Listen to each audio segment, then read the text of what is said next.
Listo. ¿Quieres cerrar la puerta? Ahí. Ok. Ahí se ve bien. Pues en la medida de lo posible, ¿no? Resulta que cuando hablamos de cargas hidráulicas, pues en la norma las vamos a encontrar como W sub A, ¿sí? Van a ser referente a todas las cargas que se producen por efecto del agua, ¿no? O de un flujo de agua específicamente. ¿Listo? Entonces, vamos a arrancar diciendo que se dividen en 7 categorías.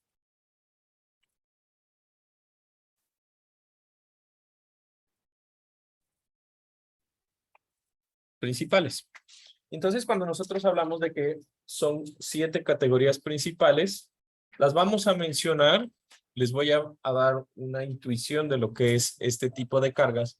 Sin embargo, hay algunas de estas que por su complejidad, pues no vamos a entrar a ver cómo se calculan. Y pues obviamente tampoco les voy a exigir que calculen, ¿sí? O sea, básicamente va a ser como darnos cuenta de qué son, qué estudios yo debería pedir para calcular. ¿Listo? Entonces,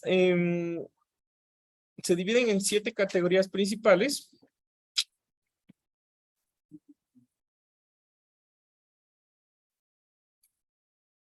Y vamos a decir que, en general, representan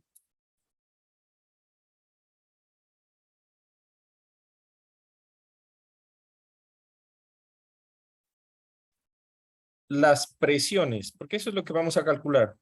A la larga van a ser las presiones que se producen en los elementos de subestructura principalmente.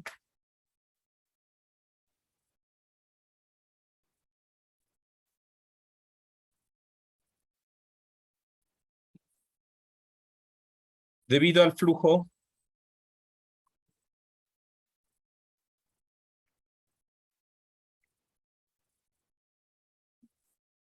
de agua en contacto con ellos.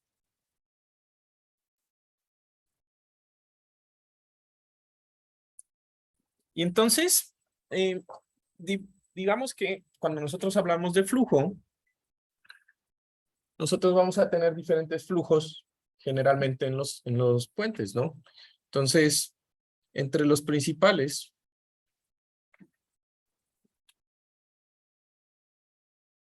tipos de flujo,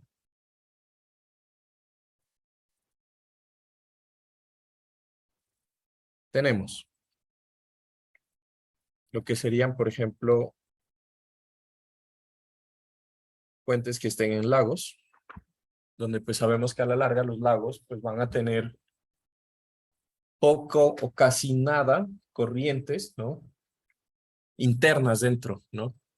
Los ríos, en donde ¿quiénes aquí han crecido con ríos, cerca de ríos, pero que les toque que vayan a jugar el fin de semana al río, pues, una cosa así, ¿no?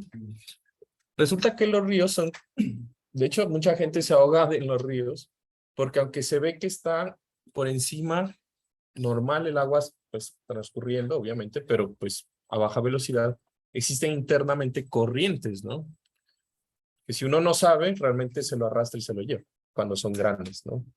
Entonces, este tipo de corrientes van a producir, pues, otros fenómenos, ¿no?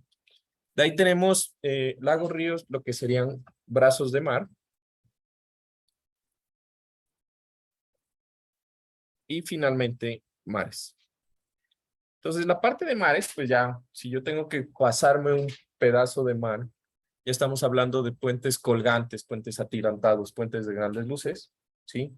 Sin embargo, pues lo que serían brazos de mar o ríos, sí entran entre lo que nosotros podríamos esperar hacer en diseño aquí en general. ¿Listo? Entonces, entre los principales tipos de flujo tenemos estos y cada uno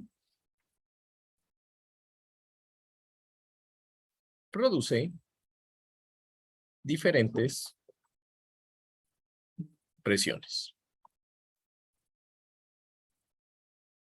¿Listo? Entonces, la primera categoría que vamos a estudiar va a ser la referente a presiones hidrostáticas.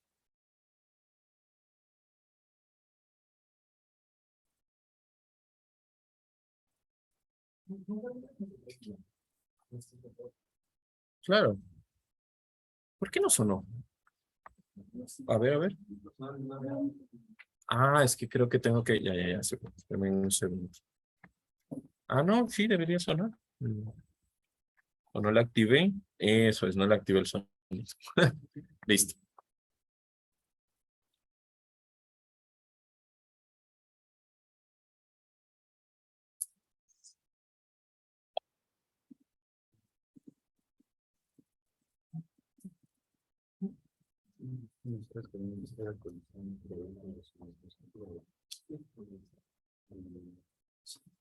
Entonces, cuando hablamos de presiones hidrostáticas, pues es mucho lo que ustedes estudian con Sixto, ¿no?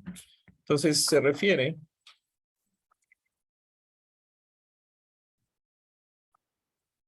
a la presión producida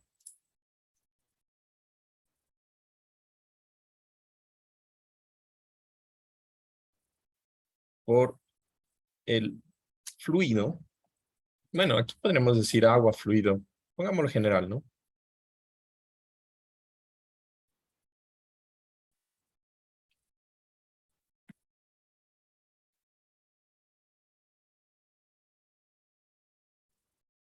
Que se encuentra sin velocidad.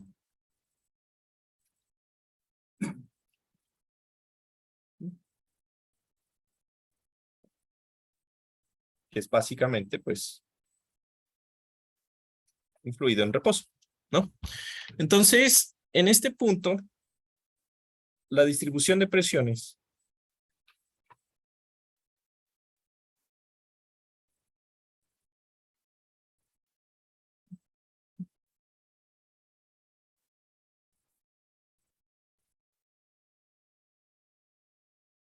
se distribuyen linealmente desde el punto del nivel de agua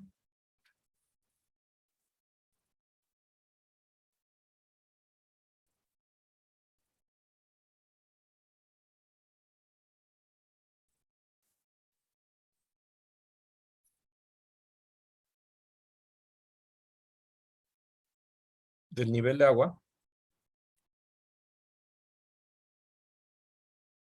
y crece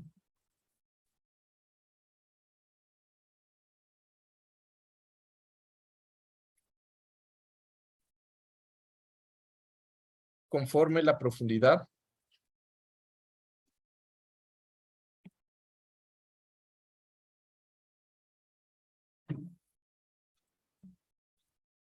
Z, que vamos a llamar, pues, la profundidad Z, que es la profundidad en la cual está enterrado el elemento. Y listo. Entonces, entre más enterrado esté en agua, pues más presión vamos a tener, ¿no? Ahora, digamos que nosotros tenemos aquí un elemento. Vamos a tener aquí un elemento de columna. Supongan que tenemos aquí, esta va a ser nuestra elemento de columna. Y ese elemento de columna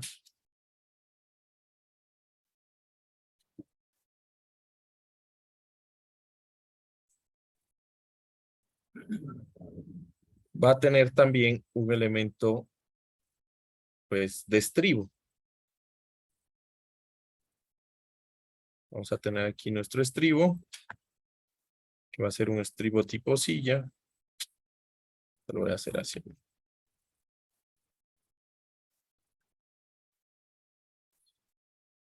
Okay, está nuestro estribo enterrado. Y tenemos aquí un nivel de agua, que vamos a decir que es, pues, este nivel. Ok. Entonces, en este punto, la presión es 0. igual que en este punto en los estribos. Y conforme me aumento en cada uno de estos elementos, voy a tener un aumento de presión lineal en función de esta altura Z, que va a ser variable, en donde la presión en este punto, aquí es 0 megapascales, por decirlo así, y aquí la presión va a ser igual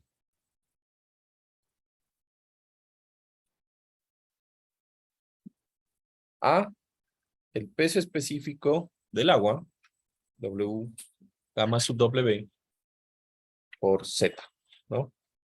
Entonces, si yo tengo por aquí un estrato de suelo en este estribo con una diferencia, supongamos Z sub 1, por acá tengo Z sub 2. Esto lo voy a pasar como por acá.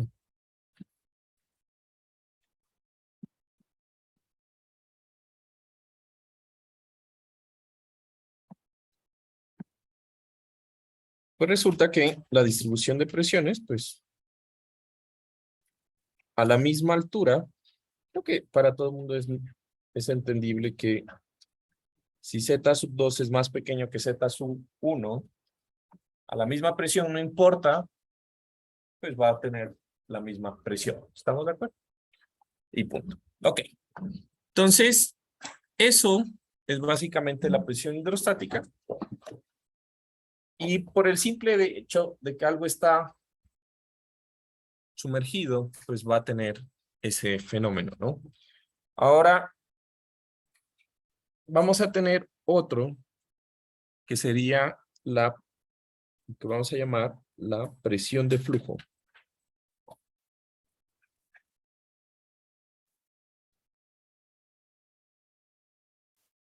¿Listo? Entonces, para la presión de flujo, vamos a decir que es prácticamente el efecto de que el agua no esté en reposo, sino que tenga una velocidad de movimiento, ¿no? Entonces, se produce por el contacto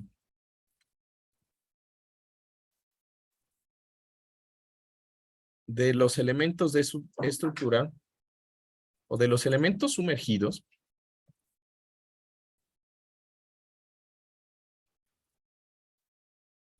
con un fluido que circula a una velocidad.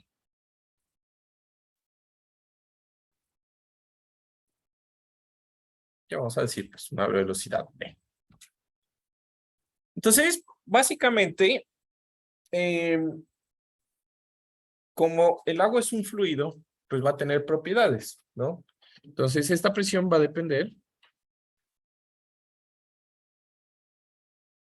depende de propiedades como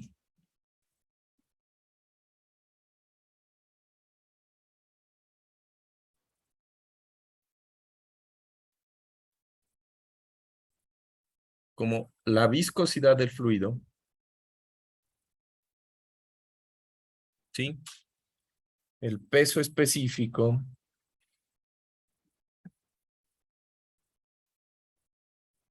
¿sí?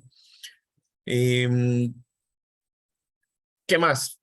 Va a depender también de los elementos que traiga el fluido. O sea, una cosa es que sea agua, bien, pero que sea agua con sólidos, por decir, que esté arrastrando material, pues va a tener cambio, ¿no? Específico.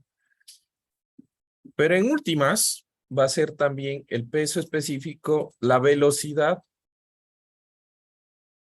del flujo, ¿no?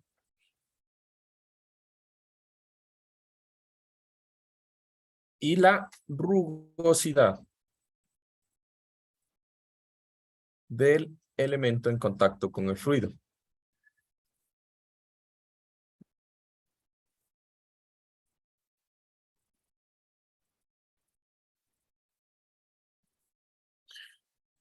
¿Listo? Entonces, esta presión se calcula con la siguiente expresión. ¿Se abrió la puerta? Sí.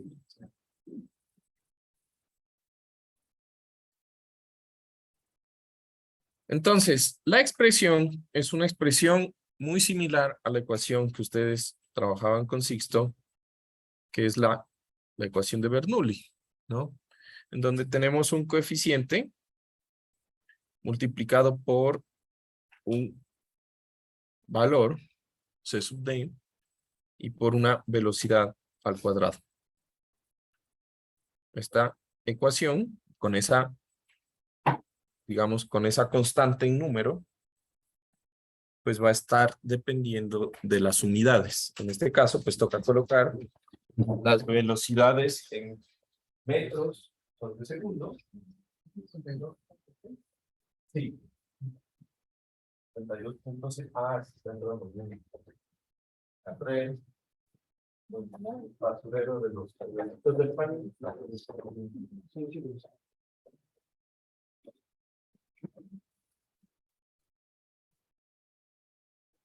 Ok. Entonces, en esta presión, pues la velocidad es la velocidad del flujo, eso sí no hay nada que hacer. Digamos que aquí lo importante es es este coeficiente C sub d, ¿no? Entonces, B va a ser la velocidad del flujo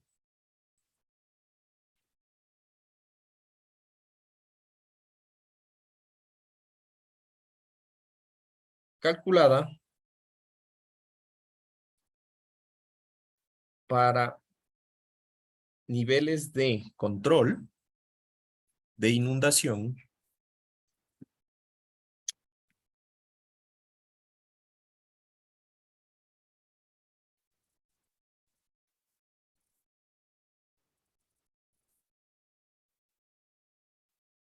y para niveles o para el nivel de inundación de diseño.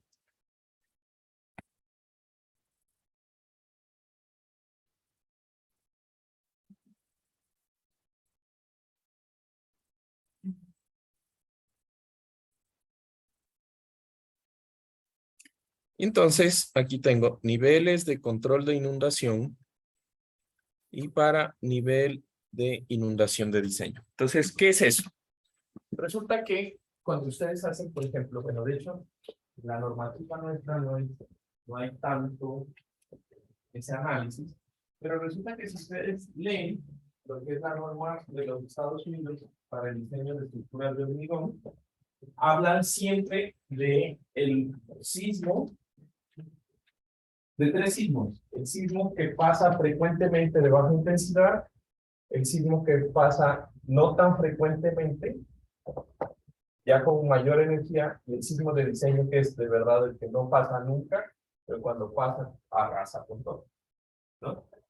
De hecho, cuando ustedes leen la norma, la NEC, habla de que para esos tres sismos, aunque no regula cuáles son los tres sismos, digamos, no regula cómo calcular la energía, pues sí dice que para el primero, pues no debería haber fallos ni en elementos no estructurales ni en estructurales.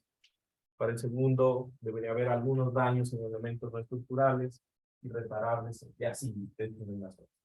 Entonces, esto es básicamente lo mismo. Yo voy a tener pues, inundaciones, ¿sí? En mi flujo, niveles o épocas en donde suba el nivel de agua en los elementos. En el momento cuando sube el nivel de agua, pues voy a tener, digamos, en este esquema, pues mayores presiones. ¿Estamos de acuerdo? En cada elemento. Entonces voy a tener niveles en donde va a ser mayor a lo normal, pero no va a ser lo más crítico. Ese es un nivel de inundación de control. ¿Sí? Y de ahí vamos a tener el nivel de inundación de diseño, que sí es cuando que se taponó, se vino lo de la gasca y se llevó todo a su paso y viene con cosas. ¿Listo? Entonces, es básicamente el mismo concepto. Ahora, estos, ¿de dónde salen? Pues resulta que salen de los estudios que hacíamos, que les mencionaba, estudios de hidrología, que mencionábamos al inicio, ¿no? Entonces eso no está tampoco en la norma, sino que más bien cada fuente, dependiendo de su importancia, pues necesita estudios específicos que determinan niveles. Estos niveles y, por ejemplo, adicional, el nivel de estiaje del flujo. Entonces, el estiaje es, por ejemplo, el nivel más bajo, en cambio, en donde nosotros es donde hacemos la construcción, porque es mucho más fácil reencaminar o desviar el cauce, pues, en ese nivel. No vamos a coger la época más lluviosa para hacer una boca toma, no vamos a poder, ¿no? Entonces, básicamente, estos son los tres niveles y salen de un estudio hidrológico. Siguiente, pues va a ser el coeficiente C sub D. Y ese coeficiente C sub D es el coeficiente de arrastre de pilas o columnas. ¿Listo? Y ese coeficiente de arrastre va a tener, o se va a basar, mejor dicho, en lo que sería el tipo de columna que nosotros estemos aplicando en nuestro puente. Entonces, esta tablita, no importa si no la copian, la tienen en el libro guía, ¿sí? Pero específicamente, pues, fíjense que ese coeficiente de arrastre está en función de una viga, una pila con bordes semicirculares o con extremos cuadrados, o es más que todo de la forma de lo que estamos nosotros hablando. ¿Listo? Entonces, esa es la parte de las presiones de flujo. El tercer nivel que nosotros vamos a tener. ¿Hay alguna pregunta de pronto, chicos? ¿Sí? ¿No? ¿Todo bien? Ok. Entonces, de ahí tenemos lo que sería la presión de arrastre lateral.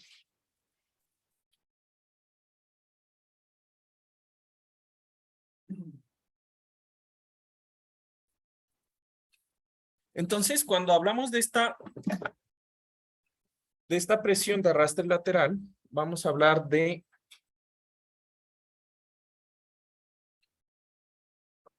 o vamos a decir que se refiere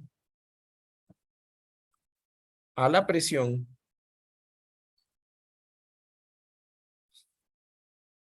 que se produce en elementos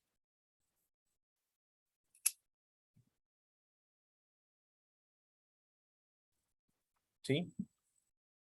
Como muros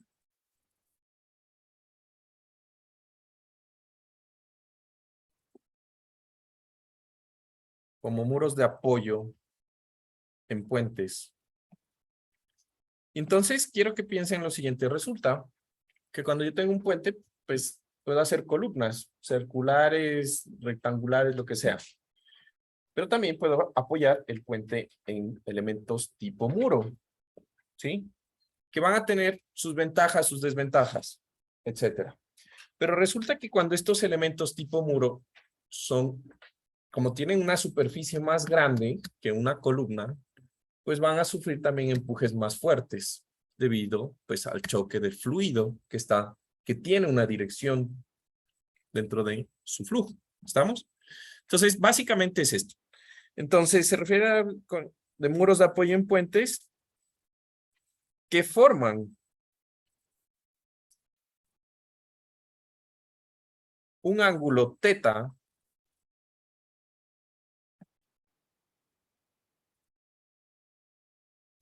con la línea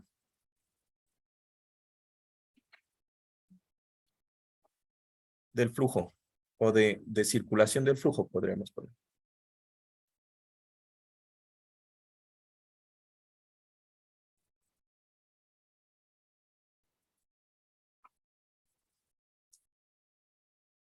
¿Listo?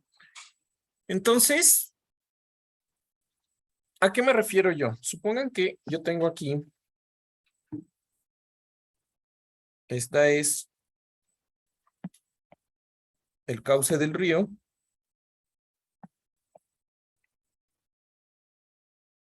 Y yo tengo entonces, en ese cauce del río, voy a tener un flujo de agua que va en esa dirección. ¿Listo? Entonces, hasta ahí no hay ningún problema.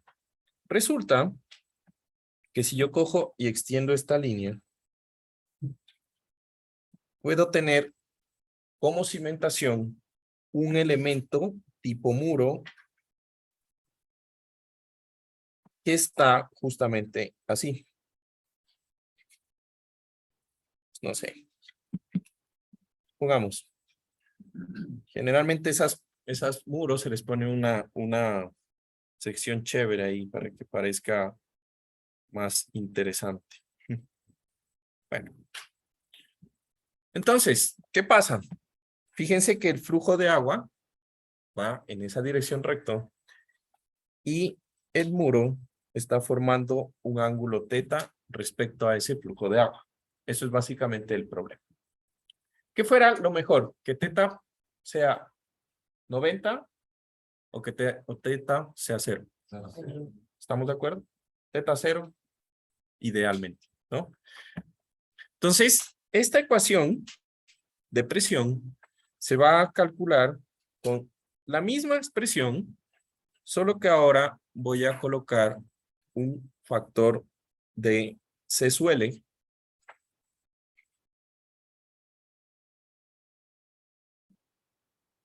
Y nuevamente, va a ser kilogramos sobre metro cuadrado. En donde ese factor C suele va a ser el cambio respecto al anterior. Y va a estar, pues, dado en esta tablita. A ver, que se actualice.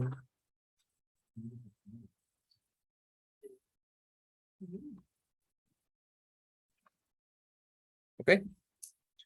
Y entonces, esta presión, cuando teta o el ángulo teta es 0, pues no existe esta presión adicional. Entonces, se suele 0 y no existe.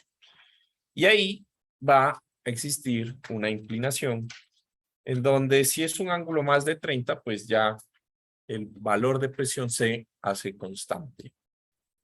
¿Listo? Y listo. Ese sería la presión por arrastre lateral, ¿no? El cuarto van a ser las cargas de oleaje.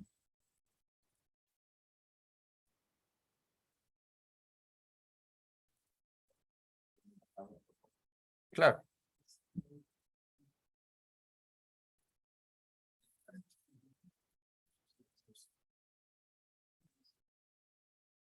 ¿Tienes alguna pregunta, Andrés? ¿Seguro? Parece que a veces no preguntan porque parece que muerdo, oye. ¿Será? Me parece que es la cara nomás que tengo. Así es, igual, heredada de mi padre. No importa. No importa si es menos o más. ¿Sí? La idea es, tengo un flujo de agua y el muro, pues, debe tener un ángulo respecto. Entonces, el complementario, pues, es lo que yo estoy buscando, ¿no? Desde el eje hacia donde está el elemento. ¿No? Okay. Tengo dos muros. Incluso, digamos, uno más acá y otro más acá. Separados cada uno. En teoría, lo que pasa es que aquí esto está en función de la velocidad del fluido. Entonces, realmente no va a pasar eso. Si yo tengo dos muros, digamos uno aquí y otro acá, que es el caso que yo te entiendo. El problema es que en esta zona central va a haber una diferencia de la longitud al cauce, ¿no? Una distancia más pequeña.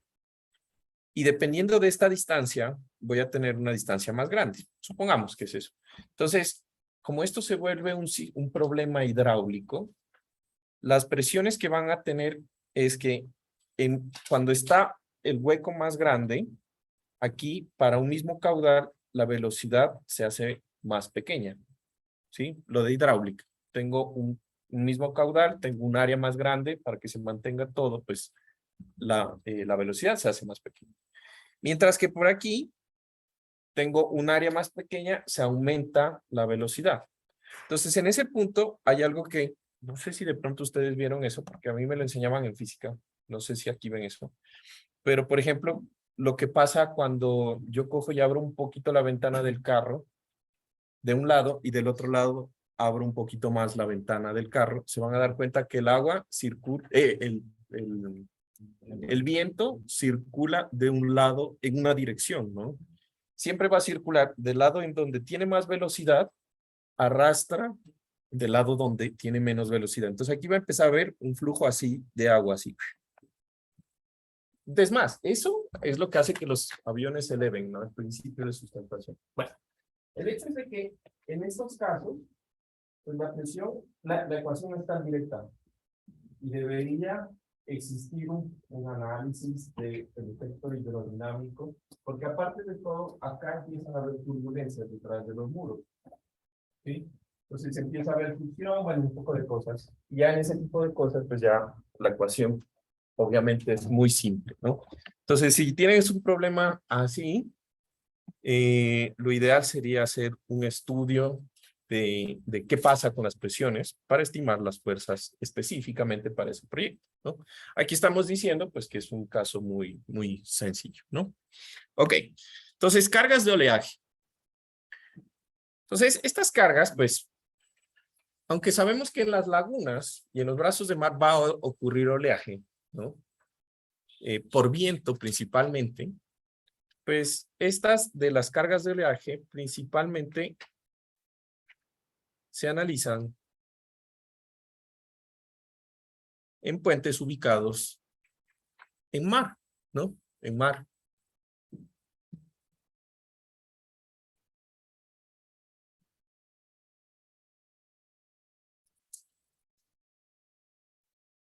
Por cierto, sí estoy compartiendo, ¿no? Sí. Porque, claro, a ver, sí, porque estoy en el iPad. A veces se me... El cansancio del jueves chiquito. Digo, viernes chiquito. Sí. Debería estarse. Eso sí es actual, ¿no? La voz, no sé. A ver, por si acaso. ¿Sí están viendo los videos, de hecho? Sí, ¿no? ¿Sí les sirve? Sí. Bueno, está bien. La idea es que les sirva, aunque sea para estudiar, ¿no? Ok, entonces, cuando nosotros hablamos de este tipo de carga, lo que hay que reconocer específicamente es que el oleaje es un fenómeno bien complejo. Realmente es bien, bien complejo porque va a depender de la situación de la... Depende hasta de la luna, ¿no? Sabemos que las mareas, de hecho, cambian en función de la luna. Depende de factores como la temperatura que cambia la viscosidad del agua. Bueno, es un montón de cosas, ¿no? Entonces, esa parte, pues, requiere un estudio específico para estimar este tipo de cargas, ¿no? Ahora, lo que nosotros vamos a mencionar es que el efecto de las olas en los elementos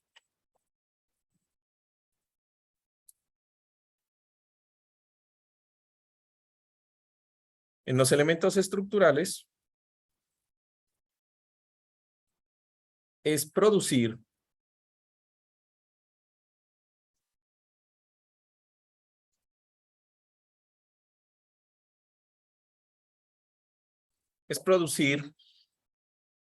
fuerzas convectivas producidas por la masa de agua que se pega al elemento de hormigón.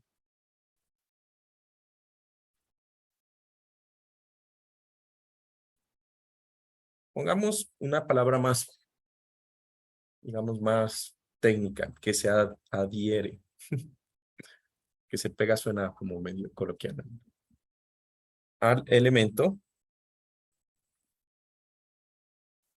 de, bueno, podríamos también de subestructura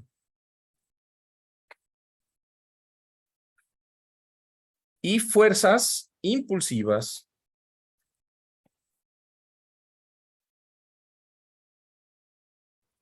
de las masas de agua, o de la masa, de hecho,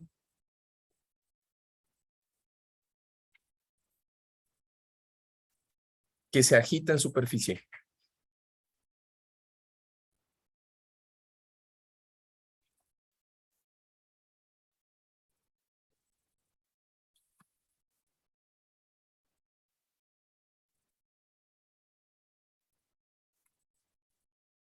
¿Listo?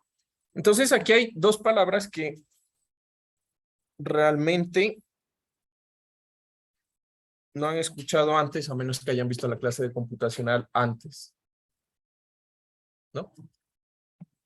Que es fuerzas convectivas y fuerzas impulsivas. Entonces, ¿qué es esto? Entonces, quiero que se imaginen que cuando estamos hablando de oleaje, para todo el mundo tiene que venir claramente el movimiento del agua, ¿no? Entonces, resulta que quiero que se imaginen lo siguiente. Ustedes tienen un recipiente y no tiene que ser algo muy, imagínense como un pequeño balde de agua, ¿ya? Que sea, pues, pequeño en diámetro, pero que sea profundo, ¿no? Supongan que ustedes cojan y lo desplazan y forman una ola, ¿no? El agua se desplaza, mueven el tanquecito y el agua se desplaza, ¿no? Entonces, en el momento que yo tengo ese sistema, va a haber dos cosas. Si yo tengo un balde un poquito pesado, ¿en qué parte el agua se va a agitar más y en qué parte se va a agitar menos? ¿En la parte superior del tanque o en la parte inferior del tanque? ¿Y por qué? Entonces, superior, inferior, ¿por qué? Yo supongo que la ola golpea y la base se con el aire se puede alejar. Ya, pero no, digamos que las olas no nos estamos imaginando las que surfeamos, ¿no? Hasta que coges y rompen, ¿no? Sino que más que todo es el efecto de la ola, ¿no? Entonces yo cojo, tengo mi tanquecito y lo desplazo y con solo moverlo ya genere una ola y empieza un movimiento, ¿no? Otra opinión, pues si no es abajo, es en la mitad o es arriba. ¿Dónde se mueve más? Ustedes van con un café y es arriba, ¿sí o no? La pregunta es, ¿por qué creen que arriba se mueve más fácil que abajo?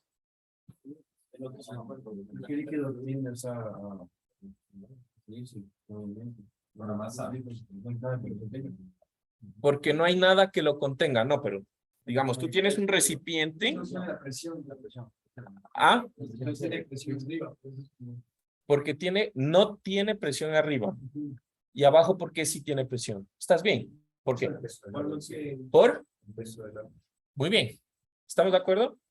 Entonces, si tenemos algo enterrado 10 metros, sumergido 10 metros en el agua, porque está en el mar, pues el agua que esté abajo está comprimida, de hecho, ¿no? Con 10 metros de columna de agua, que eso es bastante, son 10 toneladas, ¿no? Solamente por estar allá abajo. Entonces, le queda más difícil, de hecho, moverse. Mientras que si está en superficie, pues es más fácil que el agua se agite. ¿Estamos? Entonces, esa masa de agua que está comprimida, cuando yo cojo y ahora tengo el mismo recipiente, y ahora lo que voy a hacer es que voy a colocar una columna, un elemento de hormigón, pues cuando yo mueva, esa masa de agua, si se desplaza, se va a desplazar casi como lo mismo que se va a desplazar la columna sumergida. ¿Estamos de acuerdo? En la parte de abajo. Se desplaza el agua y como está hecho todo un bloque, se desplaza junto con básicamente lo que sería el elemento de concreto que está en puesto. ¿Listo? Entonces, eso va a ser la fuerza convectiva. La fuerza que se produce, que es una masa del agua que se pega al elemento y que se mueve conjunto con el elemento. ¿Listo? Y de ahí vamos a tener las fuerzas impulsivas, que es la masa de agua que se mueve libremente y que no se mueve en conjunto con el elemento, pero que tiene más disturbio, ¿no? En general. Entonces, estimar esas dos fuerzas es bien complejo.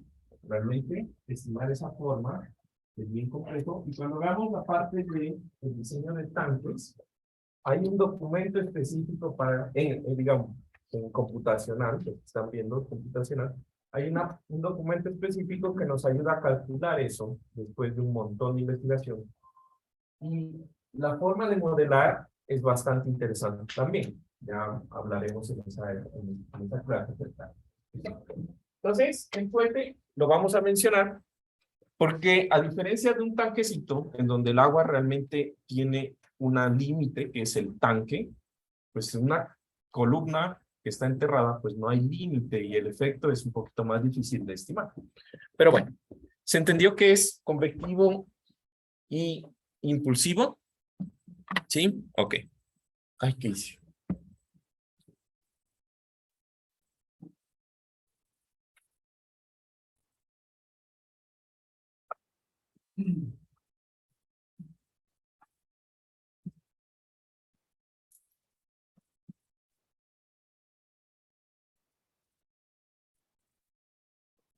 Ahora, ¿qué vamos a decir acerca de esto? Ya para terminar esta pequeña discusión. Pues para elementos cuyo diámetro sea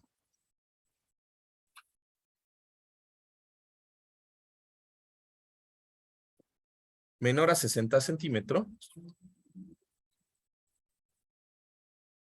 este efecto se puede despreciar.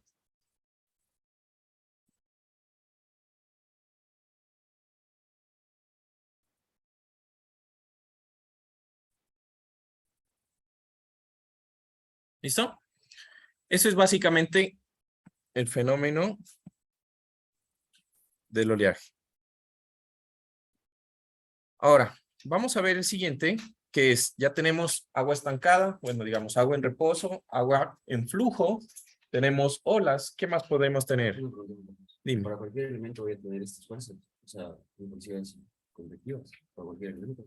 Que esté sumergido y que esté sometido a oleaje, sí, sí, siempre, dos fuerzas, ¿no? Después vamos a tener el empuje hidrodinámico. Y el empuje hidrodinámico, pues es más fácil, ¿no? Entonces se refiere, bueno, no es más fácil, sino que es más fácil de entender, me refiero, ¿no? Entonces se refiere al efecto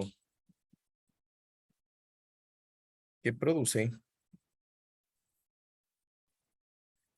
un sismo en los elementos sumergidos.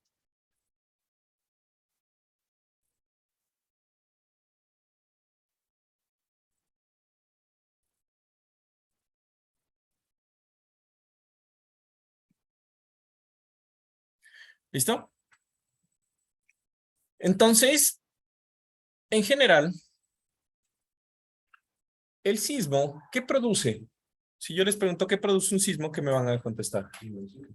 Vibración. ¿Qué produce un sismo? Vibración. Desplazamientos. ¿De qué? Desplazamientos es un desplazamiento lo que produce un sismo, o sea, la estructura que siente. ¿Quién está viendo aquí ingeniería sísmica? ¿Resistente? ¿Qué se llama? ¿Los 4? Ya, ¿el resto ya vieron? Ok. Entonces sí les puedo preguntar libremente, porque me imagino que Fabricio. ¿No han visto con qué parte esa clase? ¿Tectónica? ¿Tectónica? Parte con tectónica, ¿no? Que es un sismo. Ah, cierto, que me dijo que les puso una tarea de un puente, ¿no? Ah, ya, bueno. Entonces, todavía no les puedo. Ah, pero ellos por allá. Ok, pues saquen pecho. O sea, para una estructura, el sismo le produce ¿Desplazamiento? ¿Desplazamiento? Ya, entonces el sismo produce un desplazamiento, por eso se caen las cosas. ¿Qué produce una Ya, para el desplazamiento produce fuerza lateral. O sea, yo lo desplazo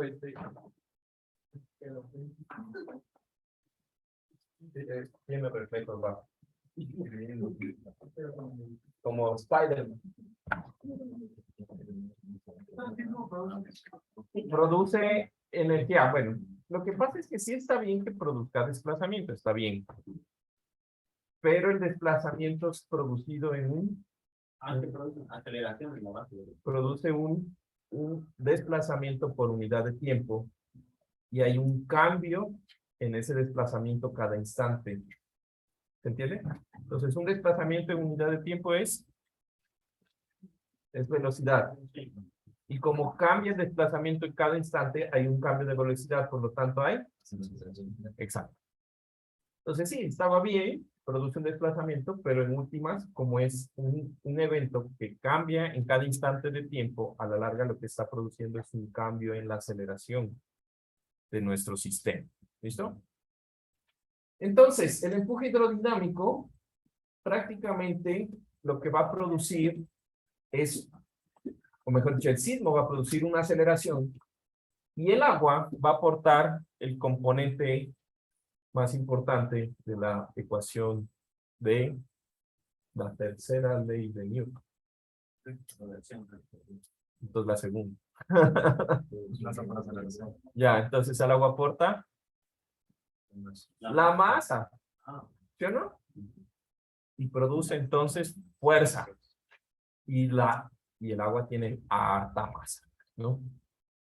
Entonces, el efecto que se produce es bastante interesante porque toda la masa de agua tiene un comportamiento de aportar masa al desplazamiento de la estructura, ¿no? Entonces, básicamente eso es lo que produce el sismo. Ahora, en los edificios es fácil, créanme o no, en los edificios es fácil, porque a la larga, casi toda la masa se puede considerar que está concentrada en un piso. ¿Y en el mar cómo? ¿En qué parte? ¿Dónde se aplica la masa? ¿Qué se está acelerando? ¿Cómo se distribuye la masa? Entonces, ahí es más complicado el asunto. Porque inclusive en el suelo es más fácil. El suelo tiene cohesión, tiene masa, y por lo tanto podemos establecer una rigidez al movimiento. Y en el agua, yo no puedo transferir cortante. Ah, eso es una pregunta de sismos. De pronto se las hace, porque siempre nos encanta molestar con eso, porque a nosotros también nos, ¿no? El agua, si hay un sismo y usted tiene un sismógrafo en un barco, si usted tiene un sismógrafo en un barco, ese sismógrafo, ¿cuánto se tarda más en detectar el sismo a que si estuviera en el mismo punto pero en tierra? ¿Ah? Un montón. Buena. No, digamos que estuviera totalmente quieto, solo por el hecho de que está en el agua. Un montón, ¿por qué? O sea, es que hay un concepto de la taza de café, donde abajo no hay tanto y arriba sí hay, y es como que el movimiento se va transmitiendo de poco hacia arriba. Es como que hay una amplificación. Por lo que ahorita dije del oleaje. No es por eso. Por la vibración. ¿Ah? Por la presión. No absorbe la energía. ¿Ven? ¿Será que les dijo para que el Fabricio les ponga esa tarea? Sí, sí. Es porque entonces necesitamos la gente de contacto. Perfecto. Nunca va a sentir el sismo. Porque el agua nos transmite cortante.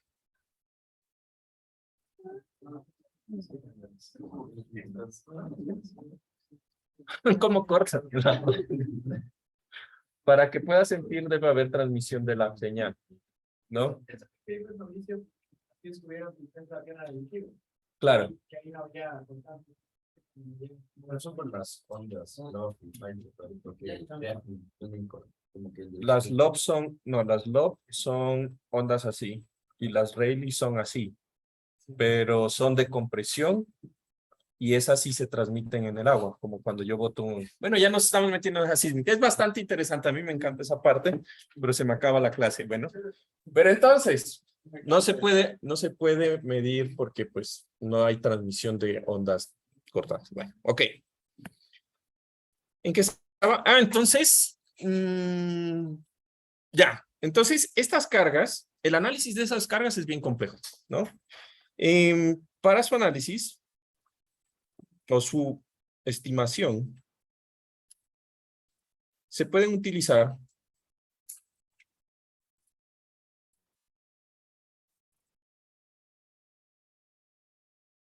ecuaciones aproximadas.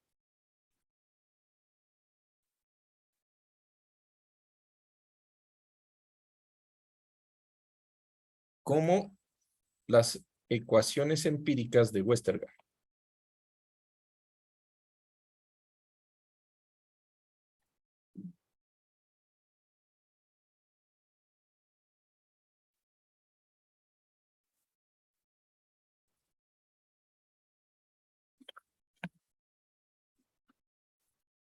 Bueno, voy a corregir lo que dice. Digamos que no es mentira de que no se detectaría nada. O sea, se detectaría la señal de la onda de compresión si es que existiera. Pero el problema es que esas ondas low se producen cuando la señal viaja a la parte superior y choca contra un estrato. Entonces, eso no se produce. Se pudiera sentir la señal vertical de la onda sísmica, ¿ya? Que es la que se produce en las ondas low o radio, que se producen en la parte de la corteza. Ya. Pero en última, si les preguntan, dirían, no sé si. Pero bueno, no creo que les pregunte, pero bueno. Ok, 6. Entonces, si alguna vez tienen que estimar esto, esas ecuaciones están también graficadas en unas tablas, en unos gráficos, pues de hecho. Y digamos que es la forma más sencilla, pero debería hacerse un estudio específico, ¿no? De ahí vamos a los fenómenos de socavación. Ya me pasé de mayúsculas a minúsculas. ¿Listo? En donde cuando hablamos de socavación, nosotros vamos a tener o que definir qué es socavación. Entonces, la socavación es la pérdida del material granular de apoyo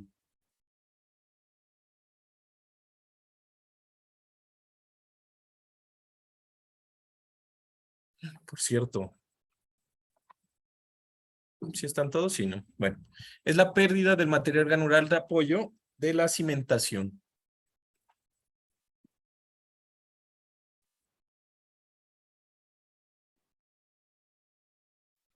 Debido al arrastre de un flujo de agua. Bueno, aquí estamos diciendo agua, pero a la larga sería de un fluido, ¿no?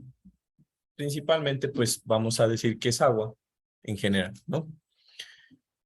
Entonces, al arrastre de flujo de agua, ¿no? Ahora, cuando nosotros hablamos de la socavación, los estudios de socavación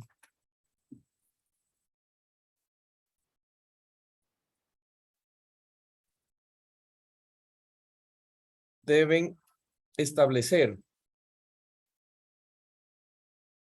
la seguridad estructural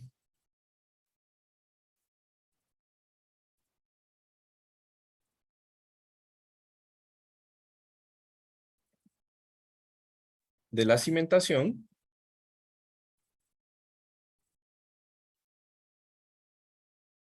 para estados límites de servicio y resistencia. ¿Listo? Entonces, básicamente, pues, cuando nosotros estudiemos este fenómeno, pues deberemos garantizar que el puente, con la probabilidad de socavación que tenemos, pues sea estable y seguro, cumpliendo estados límites de resistencia, que es pues el puente trabajando a su máxima capacidad, o de servicio, que es el puente trabajando en condiciones normales, ¿no? Ahora, digamos que en esta parte, vamos a decir que adicional a esto, el estudio establece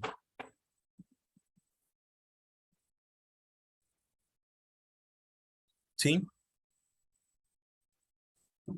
Los niveles mínimos de cimentación.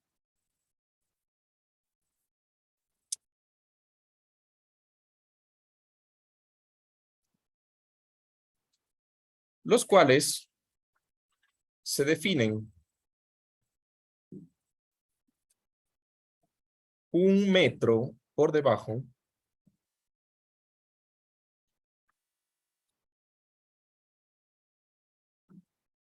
de la profundidad máxima de socavación esperada.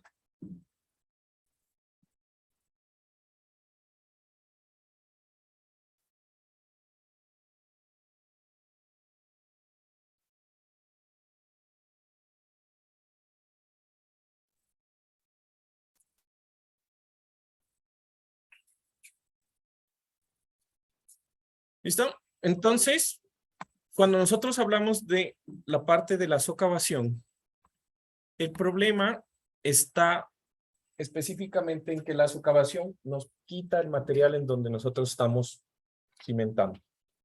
¿Por qué se produce? Nuevamente por la velocidad de flujo. En donde al momento que se aumenta la velocidad de flujo de agua por debajo de los puentes, pues esta velocidad de flujo lo que hace es que arrastra más sólidos, los cuales pues van a ser el material fino del lecho de río que tenemos. ¿Listo? Entonces, estos son, por ejemplo, fotografías de los efectos de una cimentación de un puente que ha sido socavada. Una de las características principales, pues, está en que, si ustedes ven, esa cimentación está en el aire, literal está en el aire, y nosotros vemos que el lecho del río se vuelve como granular, o sea, se empiezan a mirar el agregado más grueso, porque pues eso es lo que hace la socavación. La velocidad de arrastre aumenta, arrastra el material fino, Santiago, allá, se arrastra el material fino y quedan solo las piedras que en el momento que no tienen suficiente, pues por algún movimiento, lo que sea, pues se caen y se ruedan y se arrastran, ¿no? Acá tengo otra foto en donde tenemos una cimentación de un puente sobre pilotes. Así que eran los pilotes. Todo el mundo conocía los pilotes, al menos en teoría. Se los presento en foto. De hecho, así quedan. Esto que ven así, realmente no es efecto de la socavación. Así quedan los pilotes cuando se los funden, porque a la larga el pilotaje es hacer un hueco, supuestamente lo más derecho posible, y poner hormigón, pues quedan así. Sin embargo, pues aquí podemos ver y el fenómeno de que esto antes tenía material se arrastró, ¿verdad? Entonces, ¿cómo se controla esto? Pues evitando este tipo de cosas. En el momento que ustedes tienen un lecho de río, el lecho va arrastrando material. Y en el momento en que ocurren estos pedazos de material, están disminuyendo el área de la sección transversal del lecho y haciendo que en esta parte se aumente el flujo, perdón, la velocidad de flujo, causando más arrastre. ¿Se entiende qué es lo que pasa? Entonces, ¿cómo se soluciona? Dos cosas, una activa y una pasiva, ¿no? La activa, construyendo algo que es de hormigón, una estructura adicional, que proteja la estructura de la socavación. En este caso, pues, una barrera que haga que el flujo no se arrastre el material. Otra cosa es que hay bastantes proyectos, por ejemplo, si les gusta la parte de hidráulica y se especializan en esta parte, hay bastantes proyectos en donde a usted le pagan por ir con una dragadora o y dragar el lecho del río para aumentar la sección transversal y que no ocurran este tipo de cosas. Entonces, dependiendo, por ejemplo, en Guayaquil seguramente hacen ese tipo de cosas y es para evitar este fenómeno. ¿Sí? ¿Se entiende? ¿Preguntas acerca de la socavación? Bueno, la pasiva.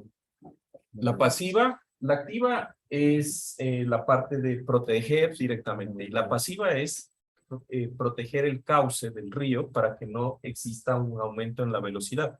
O sea, dragar el río en este caso, ¿no? Dragar el cauce, ¿no? Ok, ¿preguntas? ¿Y eso es malo? ¿Qué? Cuando tienen pilotes, no tener- los pilotes van hasta la- Van a el suelo duro. No necesariamente. Los pilotes se hacen, tienen dos tipos de resistencia. Resistencia por fricción, que es esta superficie en contacto con el terreno que lo contiene. Si no hay terreno, no hay resistencia a fricción. Y si el estrato de competente está muy cerca, o está cerca, relativamente cerca, es la punta que es grande. Entonces va a depender del proyecto. Pues no siempre todos, porque si se hacen pilotes es porque el suelo es muy malo, ¿no? Entonces, generalmente, si tu resistencia al pilote está calculada para que tenga 1 metro más en 6 pilotes, que al menos hay aquí 2, 4, 6, deben haber más. De resistencia por fricción, pues empiezas a tener asentamientos, ya se empieza a asentar. Okay.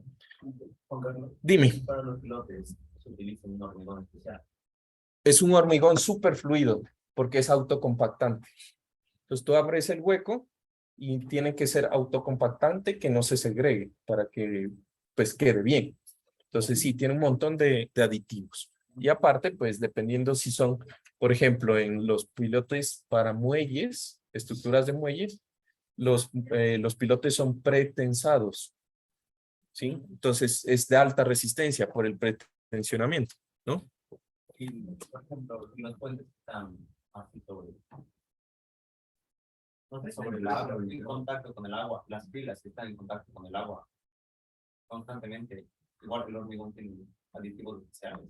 Ah, sí, claro. En el ACI se norma, se cambia resistencias de F'C, resistencias mínimos del agregado, tipo de cemento, ¿no?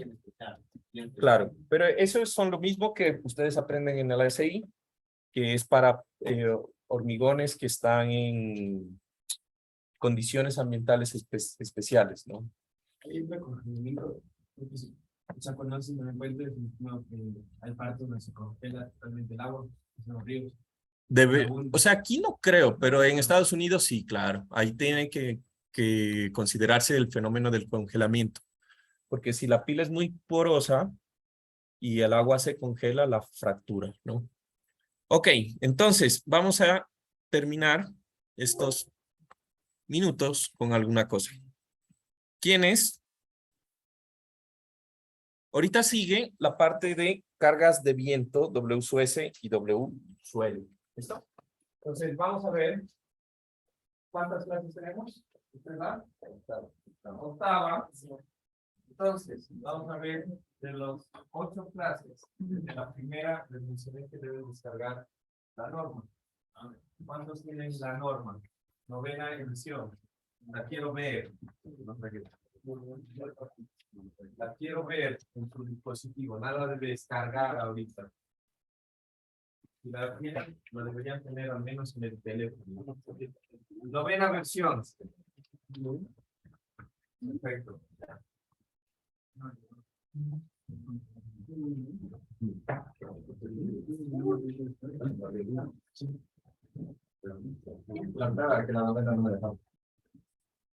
Novena versión.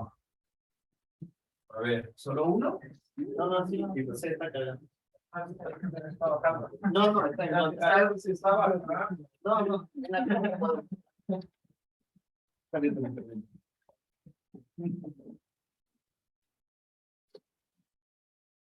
Yo también la tengo aquí, pero. Nada, esta te la han pasado, eso no la tienes. La tiene WhatsApp.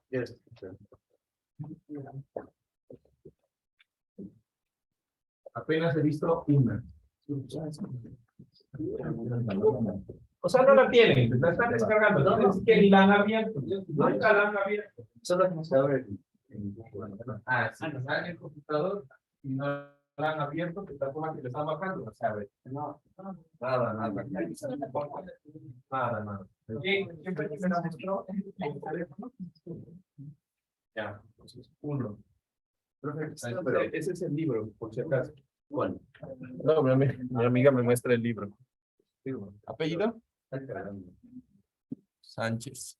Mira la octava, Juan Carlos. Novena versión. Es blanco o es negro. Sánchez. Ah, aquí está. Sánchez, pero no te veo aquí. Ah, no, no, ya te vi, ya te vi. Si está en WhatsApp, eso no se va a tener. Ah, ya. Sí, hay que estar cargando. ¿Ese es tu computadora? Sí, Bueno, esa es la octava. ¿Cuál es? Muéstrame la carátula. Esa es la carátula. ¿Cómo es que le dice tu nombre? Torres, Diego. Torres. Ya. Tranquilos, es extra, así que no van a perder puntos. Pero quiero que en este momento bajen todos la norma. La necesito ahorita. Entonces, vamos a hacer lo siguiente. Se van a hacer, a ver, 2, 4, 6, 8, 10, 12, 13, 13. Se van a hacer 3 grupos. ¿Estamos de acuerdo? De 4 y uno de 5. Sería aquí 4 por 3, 2 y 1, 13. Vamos. Quiero ver si en todos la norma. Y lo que van a hacer es lo siguiente. La carga de viento me van a hacer un... Aquí, ahorita empiezas a bajar, ¿no? Van a hacer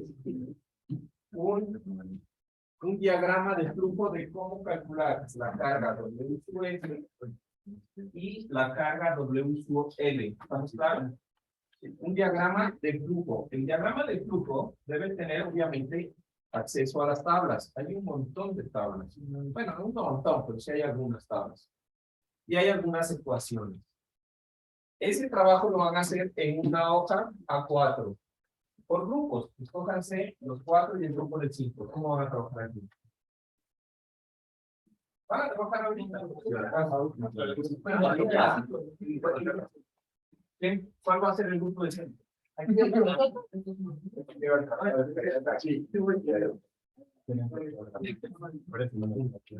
porque no las tienen. Por eso, porque no están aquí. Darle a ustedes descargar. Acá es que se va a intentar. Los 5, allá cuál es el otro grupo de 4. ¿Los 4? Ya, y acá el resto. ¿Listo? Entonces, ¿qué quiero que hagan? Un diagrama de flujo de cómo calcular la carga W sub S y W sub L. Ahorita los que tienen la norma abierta, ¿en qué capítulo está? ¿En qué hoja está?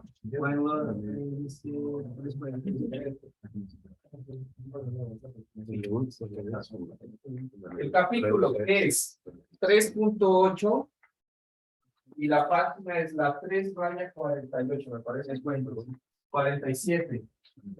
¿Listo? Ahora, ese diagrama lo van a hacer en una hoja 4. ¿Qué quiere decir? Que no más espacio de una hoja A4. Y lo van a poder traer por grupo. Pues el integrante de su grupo lo puede traer como formulario. Pero solo el que haya hecho en su grupo. ¿Estamos de acuerdo? Pues tú no te vas a traer el diagrama de flujo de los de allá. ¿Estamos de acuerdo? Listo. Segunda cosa. Pongan más atención. Segunda cosa. La próxima semana, en la preparación, adicional a la preparación, les voy a pedir el diagrama. Cada integrante del grupo, pues va a tener su diagrama. Se lo pueden compartir. Pero claro que, pues, cada integrante de cada grupo va a tener solamente pues, el que hizo él. ¿Entienden? ¿Listo? Y lo voy a pedir la próxima semana. Esto no lo vamos a ver aquí, pero quiero que ustedes lean la norma y entiendan. Realmente es sencillo, la norma está en el clase. Eso. Y todo el mundo ya debería tener después de eso la norma. ¿Estamos de acuerdo? Ok. Eso va a salir en el examen. O sea, tienen probabilidad de que una pregunta les vaya a salir en el examen, porque como son las preguntas aleatorias, puede ser que les pida viento, reinado, lo que sea. ¿Sí? Pero va a salir en el examen. ¿Listo? Y ustedes lo van a hacer. ¿Saben? Diagrama de flujo, como para que llegues en el examen y digas, ah, bueno, si voy, después voy acá, después voy acá, ya. ¿Listo? Necesitamos tener impreso Sí. el diagrama de flujo. Para el examen, sí. Para la presentación, no. ¿Listo? ¿Estamos? La idea era de que trabajemos media hora en eso, pero pues nosotros venimos allá hablando de sismos. Pero bueno, ¿listo? Entonces, W sub S y W sub L. La de W sub L es muy fácil. Que se está dado, ¿no? No, bueno. ¿Listo? Entonces nos vemos la próxima. Sábado. Sábado. Ah, ya. Ok. ¿Habían dicho ustedes? Bueno, algo de eso fue computacional, ¿no? Sí. Aquí no me han dicho nada. Pero seguro, para 2 semanas. ¿Seguros? Bueno.